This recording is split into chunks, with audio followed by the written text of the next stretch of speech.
Bad ugly அந்த படத்தோட shooting எப்படி சார் போயிட்டுருக்கு? என்ன மாதிரி இருக்குது அதோட நிலவரம்? இப்போ 7th வரைக்கும் அந்த ஷூட்டிங் போகிறதா தகவல் இருக்குது.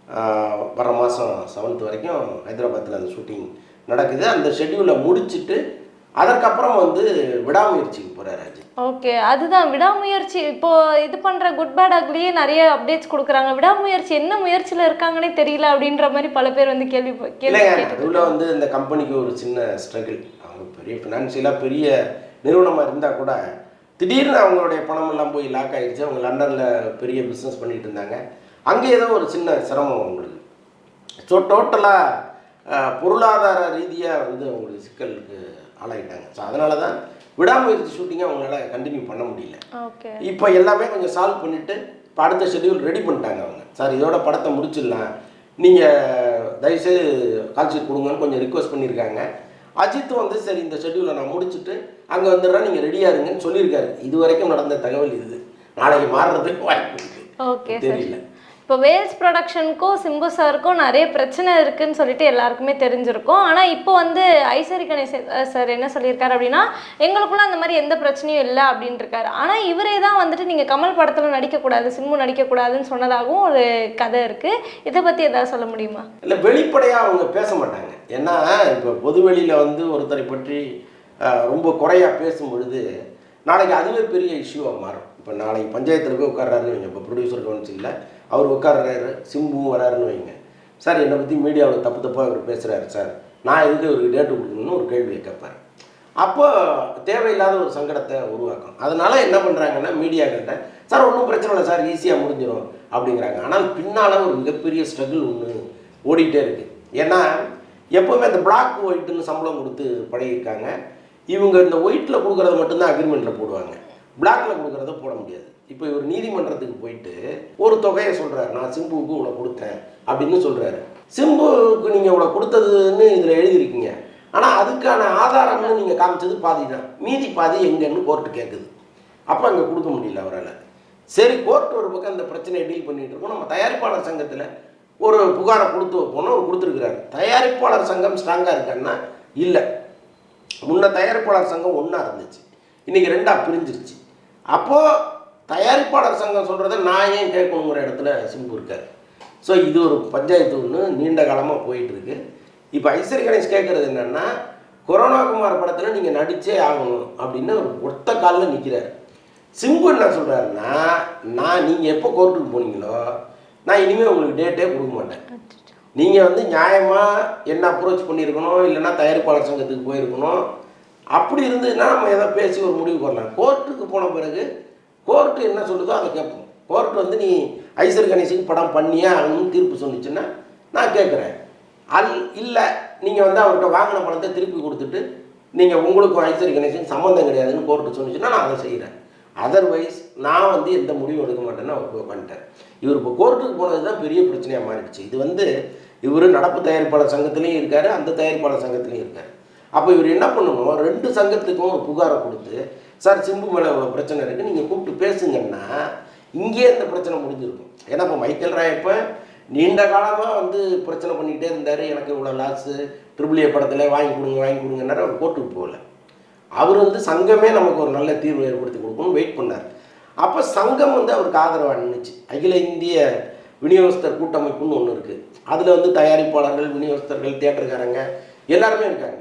இப்போ இந்த அமைப்பு என்ன பண்ணுச்சு, சிம்புவுக்கு வந்து நீ மைக்கேல் ராயப்பன் பிரச்சனையை தீர்க்கலன்னா நீ நடிக்கவே முடியாதுங்கிற மாதிரி ஒரு ரெட் கார்டு போட்டாங்க. அப்போ சிம்பு என்ன பண்ணுறாரு, இறங்கி வந்து ஒரு 2.5 கோடி ரூபா நான் கொடுத்துட்றேன், என்னை விட்டுருங்க, இதுக்கு பிறகு என்ன கேட்காதீங்கன்றாரு. அவர் வந்து கிட்டத்தட்ட 12 கோடி ரூபா எனக்கு இதில் லாஸு, 12 கோடி கொடுங்கன்னு கேட்குறாரு. இப்போ இந்த இழுபறி போயிட்டுருக்கு. ஆக மொத்தம் ஐஸ்வரி கணேஷுக்கு கிடைக்காத நீதி மைக்கேல் ராயப்பனுக்கு கிடைச்சிருக்குன்னா இவர் கோர்ட்டுக்கு போகாது தான். ஸோ இவ்வளோ பிரச்சனைகள் இருக்குது இதில். இதெல்லாம் எப்போ தீர்த்து எப்போ முடியும்னு தெரியல.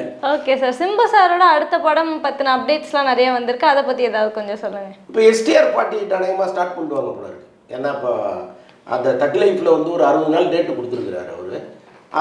அதுக்குள்ளே அந்த மைக்கேல் ராயப்பன் பிரச்சனையை அவங்க தீர்த்துட்டாருன்னா அப்புறம் அவருக்கு போட்ட ரெட்டெல்லாம் வந்து செல்லாது. ஐஸ்வரி கணேஷ் கோர்ட்டுக்கு வரட்டும், அது வரைக்கும் நாங்கள் ஒன்றும் செய்ய முடியாதுன்னு சொல்லிடுவாங்க. அப்போ ஆட்டோமேட்டிக்காகவே இந்த STR 48 ஸ்டார்ட் ஆகும். இது வரைக்கும் அது வருமா வராதான்னு ஒரு குழப்பத்தில் இருந்துச்சு. இப்போ வருவதற்கான சூழ்நிலை மெல்ல வருது. Okay sir. இப்போ கமல் சாருக்கும் லிங்குசாமி அவங்களுக்கு ஏதோ பிரச்சனை அப்படின்ற மாதிரி நிறைய விஷயங்கள் பரவிட்டு இருக்கு, அதை பற்றி ஏதாவது? அதுதாங்க உத்தம வில்லன்னு ஒரு படம் வந்து கமலஹாசன் நடித்தார், அவரே இயக்கி நடித்த படம் அது. அதில் வந்து படத்தை தயாரித்தவர் லிங்குசாமி. அப்போ அந்த கதையை சொல்லும்போது இவங்களுக்கு பெருசாக உடன்பாடு இல்லை. அந்த கதையில் சார் நம்ம பாபநாசம் மாதிரி ஒரு படம் பண்ணலாம், அதாவது அப்போ திருஷ்யம் படம் வந்துச்சு, திருஷ்யம் தான் பாபநாசமாக பின்னால் வந்துச்சு. இப்போ திருஷ்யம் மாதிரி ஒரு படம் பண்ணலாம் சார் அப்படின்னு சொல்லும்பொழுது, இல்லைங்க அந்த படம் வேணாம், அப்போ நான் சொல்கிற கதையை கேளுங்க அதை பண்ணலான்னு சொல்லி தான் இந்த கதையை அவர் சொல்கிறாரு.